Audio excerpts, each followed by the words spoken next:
Okay, ಒಂದ್ ಕಡೆ ರೇವಣ್ಣ ಅವ್ರಿಗೆ ಬಂಧನದ ಭೀತಿ ಎದುರಾಗಿದೆ. ಅದರ ನಡುವೆ ಮತ್ತೆ ದೇವರ ಮೇಲೆ ಭಾರ ಹಾಕೋಕೆ ಪ್ರಯತ್ನ ಇದು. ಈಗ ಅಲ್ಲಿನ ಅರ್ಚಕರು, ಹೊಳೆನರಸೀಪುರದ ಅರ್ಚಕರು ಶಿವನ ದೇವಸ್ಥಾನದಿಂದ ಪ್ರಸಾದ ತಂದು ಹಂಚ್ತಾ ಇದ್ದಾರಂತೆ. ಅಂದ್ರೆ ಆಸ್ತಿಕರು ಎಷ್ಟೇ ಆಗ್ಲಿ, ಇಡೀ ಕುಟುಂಬ ದೇವರನ್ನ ಭಗವಂತನ ನಂಬಿರುವಂತಹ ಫ್ಯಾಮಿಲಿ. ಹಾಗಾಗಿ ಮನೆಗೆ ತಗೊಬಂದ್ರಂತೆ ಅರ್ಚಕರು. ಅದು ಕೊಡಕ್ ಬಿಟ್ರ ಇಲ್ವಾ ಗೊತ್ತಿಲ್ಲ, ಅದನ್ನ ನೋಡ್ತಾ ಹೋಗೋಣ. ಭವಾನಿ ರೇವಣ್ಣ ಅವ್ರಿಗೆ ಕೊಡೋಕೆ ಅರ್ಚಕರು ಪ್ರಸಾದ ತಂದ್ರಂತೆ. ಹೌದು, ಭವಾನಿ ರೇವಣ್ಣ ಅವ್ರು ಮಾತ್ರ ಹೊಳೆನರಸೀಪುರದ ಅವ್ರ ನಿವಾಸದಲ್ಲಿ ಅವ್ರೊಬ್ಬರೇ ಇರೋದು. ಗಮನಿಸ್ತಾ ಇದ್ದೀರಿ ಕವರ್ಗಳಲ್ಲಿ. ಅಲ್ಲಿನ ಅವ್ರ ಮನೆ ದೇವರ ಅರ್ಚಕರೇನಿದ್ದಾರೆ ಅವರು ಪ್ರಸಾದವನ್ನು ತಂದು ಭವಾನಿ ಅವರ ಕೈಗೆ ಒಪ್ಸೋಕೆ ಪ್ರಯತ್ನ ಪಟ್ಟಿರುವಂಥದ್ದು. ಅದನ್ನೇ ಹೇಳಿದ್ದು, ಥೀಸ್ಟ್ ಅಥವಾ ಆಸ್ತಿಕರು, ಇಡೀ ರೇವಣ್ಣವರ ಕುಟುಂಬ, ದೇವೇಗೌಡರ ಕುಟುಂಬ. ಸೊ ಇಂಥ ಸಂಕಷ್ಟದ ಸಮಯದಲ್ಲಿ ಭಗವಂತನಾದರೂ ಸಹಾಯ ಮಾಡಲಿ ಅನ್ನುವಂಥದ್ದು ಇರ್ಬೋದೇನೋ ನಂಬಿಕೆ, ಭಕ್ತಿ. ಆ ಹಿನ್ನೆಲೆಯಲ್ಲಿ ಅಷ್ಟು ದೂರದಿಂದ ಅವ್ರ ಮನೆ ತನಕ ಬಂದು ಕವರ್ನಲ್ಲಿ ಪ್ರಸಾದ ತಂದು, ಪೊಲೀಸರು ಕೂಡ ಚೆಕ್ ಮಾಡ್ತಾರೆ ಏನದು, ಯಾಕೆ, ಏನು ಎತ್ತ ಎಲ್ಲ ವಿಚಾರಿಸ್ತಾರೆ, ಆಮೇಲೆ ಕಳಿಸಿದ್ದಾರೆ ಅನ್ಸುತ್ತೆ ಒಳಗೆ. ಓಕೆ, ಇದರ ನಡುವೆ ಸಂಸದ ಪ್ರಜ್ವಲ್ ವಿರುದ್ಧ ಅತ್ಯಾಚಾರ ಆರೋಪ ಏನ್ ಕೇಳಿ ಬಂದಿದೆ. ಈ ಪ್ರಕರಣದಲ್ಲಿ ಅತ್ಯಾಚಾರ ನಡೆದಿದೆ ಅನ್ನಲಾದ ಸಂಸದರ ನಿವಾಸಕ್ಕೆ ಅವರು ದೇಶ ಬಿಟ್ಟೋದಾಗಿನಿಂದಲೂ ಕೂಡ ಬೀಗ ಬಿದ್ದಿದೆ.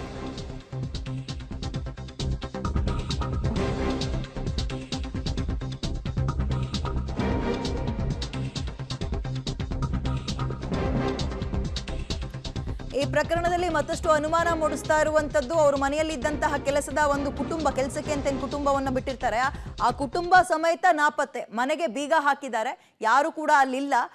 ಮತ್ತು ಬೇರೆಯವರಿಗೆ ಪ್ರವೇಶವನ್ನ ಕೂಡ ನಿರ್ಬಂಧ ಮಾಡಿದಾರಂತೆ. ಬಟ್ ಇದ್ಯಾವುದು ಕೂಡ ಪೊಲೀಸರಿಗೆ ಅದರ ಫರಕ್ ಬೀಳಲ್ಲ. ಅಧಿಕಾರಿಗಳು ಅಷ್ಟೇ, ಬೀಗ ತೆಗ್ಸೋ ಪ್ರಯತ್ನ ಪಡ್ತಾರೆ, ತೆಗಿಲಿಲ್ಲ ಅಂದ್ರೆ ಬೀಗ ಒಡೆದಾದ್ರೂ ಹೋಗಿ ಸ್ಥಳ ಮಹಜರಿಗೆ ಮುಂದಾಗ್ತಾರೆ. ಕೆಲ ಸಾಕ್ಷಿಗಳನ್ನ ಹುಡುಕುವಂತಹ ಪ್ರಯತ್ನವನ್ನ, ಕಲೆ ಹಾಕುವಂಥದ್ದನ್ನು ಮಾಡ್ತಾರೆ. ಬಟ್ ಸದ್ಯಕ್ಕೆ ಸಿಗ್ತಾ ಇರುವಂತಹ ಮಾಹಿತಿ, ಸಂಸದರು ದೇಶ ಬಿಟ್ಟು ಹೋದಾಗಿನಿಂದಲೂ ಮನೆಗೆ ಯಾರನ್ನೂ ಬಿಟ್ಟಿಲ್ಲ, ಈಗ ಬೀಗವನ್ನೇ ಹಾಕ್ಬಿಟ್ಟಿದ್ದಾರೆ ಅಂತ. ಹೆಚ್ಚಿನ ಡೀಟೇಲ್ಸ್ ನಮ್ಮ ಪ್ರತಿನಿಧಿ ನಾರಾಯಣ್ ಗೌಡ ನೀಡ್ತಾರೆ. ನಾರಾಯಣ್ ಗೌಡ, ಈಗ ಆರಂಭದಲ್ಲಿ ಕೇಳ್ಬಂದಿದ್ದು ಅವರು ದೇಶ ಬಿಟ್ಟು ಹೋದಾಗಿನಿಂದಲೂ ಆ ಮನೆಗೆ ಒಂದು ಬೀಗ ಹಾಕಿದ್ರು ಅಂತ. ಬಟ್ ಈಗ ಆ ಮನೆಯಲ್ಲಿ ಒಂದು ಕೆಲಸಕ್ಕೆ ಅಂತ ಕುಟುಂಬ ಇತ್ತು, ನಿನ್ನೆಯಿಂದ ಅವ್ರು ಕಾಣಿಸ್ತಾ ಇಲ್ಲ ಅನ್ನೋ ಆರೋಪ, ಅಂದ್ರೆ ಒಂದು ಮಾಹಿತಿ ಸಿಗ್ತಾ ಇದೆ. ಡೀಟೇಲ್ಸ್ ಏನಿದೆ ಇವಾಗ?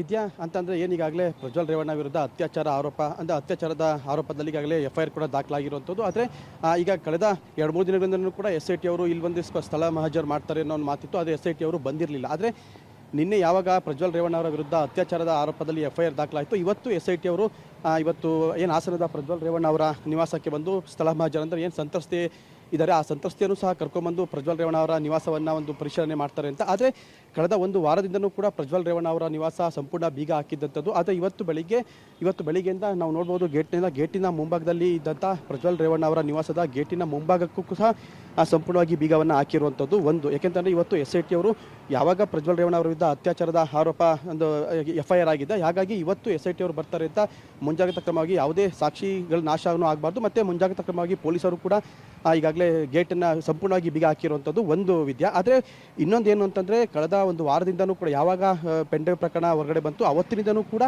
ಪ್ರಜ್ವಲ್ ರೇವಣ್ಣ ಅವರ ನಿವಾಸ ಸಂಪೂರ್ಣವಾಗಿ ಬೀಗ ಹಾಕಿರುವಂಥದ್ದು. ಆದರೆ ಪ್ರಜ್ವಲ್ ರೇವಣ್ಣ ಅವರು ಈ ಒಂದು ನಿವಾಸದಿಂದನೇ ಅವರು ಜರ್ಮನಿಗೆ ತೆರಳಿದಂತೆ ದೇಶ ಬಿಟ್ಟು ಹೋಗಿದ್ದಾರೆ ಅನ್ನೋ ಒಂದು ಮಾತಿರುವಂಥದ್ದು. ಹಾಗಾಗಿ ಈ ಒಂದು ನಿವಾಸದಲ್ಲಿ ಇದ್ದಂಥ ಮೇಟಿ ಕುಟುಂಬ ಕೂಡ ಸುಮಾರು 15 ದಿನಗಳ ಹಿಂದೆಯೇ ಅವರು ಕೂಡ ಊರು ಬಿಟ್ಟಿರುವಂಥದ್ದೇ, ಅವರು ಕೂಡ ಹೋಗಿರುವಂಥದ್ದು. ಹಾಗಾಗಿ ಇವತ್ತು SIT ಅಧಿಕಾರಿಗಳು ಬಂದರೂ ಕೂಡ ಹೇಗೆ ಒಂದು ತನಿಖೆ ಮಾಡ್ತಾರೆ, ಹೇಗೆ ಸ್ಥಳ ಮಹಜರ್ ಮಾಡ್ತಾರೆ ಅನ್ನೋದು ಕೂಡ ಯಕ್ಷ ಪ್ರಶ್ನೆ ಆಗಿರುವಂಥದ್ದು. ಯಾಕೆಂತಂದರೆ ಒಂದು ಕಡೆ ಮೇಟಿ ಅವರು ಇಲ್ಲ, ಮತ್ತೊಂದು ಕಡೆ ಪ್ರಜ್ವಲ್ ರೇವಣ್ಣ ಅವರು ಇಲ್ಲ. ಈಗ ಕೀ ಹೇಗೆ ಯಾರ ಹತ್ರ ಇದೆ ಅನ್ನೋದು ಕೂಡ ಈಗ ಪ್ರಶ್ನೆ ಮೂಡಿರುವಂಥದ್ದು. ಯಾಕೆಂತಂದರೆ ಇದು ಮಾಜಿ ಪ್ರಧಾನಿಗಳಿಗೋಸ್ಕರ 5 ವರ್ಷಗಳ ಹಿಂದೆ ಮಾಜಿ ಪ್ರಧಾನಿಗಳಿಗೋಸ್ಕರ ಸರ್ಕಾರನೇ ನಿರ್ಮಾಣ ಮಾಡಿಕೊಟ್ಟಿದ್ದಂಥ ಒಂದು ಸಂಸದರ ನಿವಾಸ ಇದು. ಹಾಗಾಗಿ ಪ್ರಜ್ವಲ್ ರೇವಣ್ಣ ಅವರು ಈ ಒಂದು ಸಂಸದ, ಯಾಕೆಂದರೆ ಅವರ ತಾತ ಆಗಿರೋದ್ರಿಂದ ಅವರು ಸಂಸದ ಪ್ರಜ್ವಲ್ ರೇವಣ್ಣ ಅವರು ಕೂಡ ಈ ಒಂದು ನಿವಾಸದಲ್ಲೇ ಇದ್ದರು. ಹಾಗಾಗಿ ಮಾಜಿ ಪ್ರಧಾನಿಗಳ ಅವರಿಗೋಸ್ಕರನೇ ಕಟ್ಟಿದಂಥ ನಿವಾಸ ಇದು. ಹಾಗಾಗಿ ಬೀಗ ಹೊಡೆದು ಒಳಗಡೆ ಹೋಗೋದು ಕೂಡ ಅಷ್ಟು ಸುಲಭದ ಮಾತಲ್ಲ.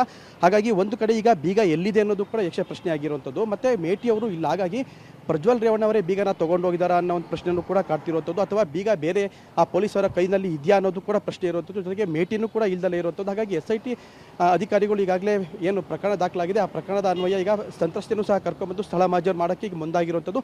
ಈಗ ತಕ್ಷಣ ಇನ್ನೊಂದು ಸ್ವಲ್ಪ ಹೊತ್ತಲ್ಲೇ SIT ಅಧಿಕಾರಿಗಳು ಬರ್ತಾರೆ ಅನ್ನೋ ಮಾಹಿತಿ ಇರುವಂಥದ್ದು. ಆದರೆ ಬಂದಂಥವರು ಕೀನೇ ಇಲ್ಲದಲ್ಲೇ ಇರುವಂಥ ಮನೆಯಲ್ಲಿ ಹೇಗೆ ಒಂದು ಸ್ಥಳ ಮಹಜರ್ ಮಾಡ್ತಾರೆ ಅನ್ನೋದು ಕೂಡ ಈಗ ಪ್ರಶ್ನೆ ಕಾಡ್ತಿರುವಂಥದ್ದು. ವಿದ್ಯಾ, ಥ್ಯಾಂಕ್ ಯು ನಾರಾಯಣ್ ಗೌಡ ತಮ್ಮ ಡೀಟೇಲ್ಸ್ಗೆ. ಈ ಕಡೆ ಸೆಕ್ಯೂರಿಟಿನೂ ಇಲ್ಲ, ಮೇಡೂ ಇಲ್ಲ, ನಾವು ಚುನಾವಣೆ ನಿಲ್ಲಬೇಕು ಅಂತ ಹೇಳಿ ಇದು ಅಂತಿಮವಾಗಿ ನಂದು 3-4 ದಿನಗಳ 7ನೇ ತಾರೀಕಿನ ನಂತರ ಕೂತು ತೀರ್ಮಾನ ಮಾಡ್ತೀವಿ. ಜಿಲ್ಲೆಯಲ್ಲಿ BJP ಕ್ಯಾಂಡಿಡೇಟ್ ಜನತಾದಳದ ಕಾರ್ಯಕರ್ತರನ್ನ ಜನತಾದಳದ ಮುಖಂಡರನ್ನ ಚುನಾವಣೆ ಕರೀತಾ ಇಲ್ಲ ಅಂತೇಳಿ ಒಂದು ಇದಿದೆ ಸರ್. ಆ ಎಲ್ಲ ವಿಷಯಗಳು ನಿನ್ನೆ ಚರ್ಚೆ ಮಾಡಿದ್ದೇವೆ. ಇನ್ನು 3 ದಿನ ಎರಡೂ ಪಕ್ಷಗಳ ಕಾರ್ಯಕರ್ತರು ಇವತ್ತು ಪರಸ್ಪರ ಒಂದು ವಿಶ್ವಾಸದಿಂದ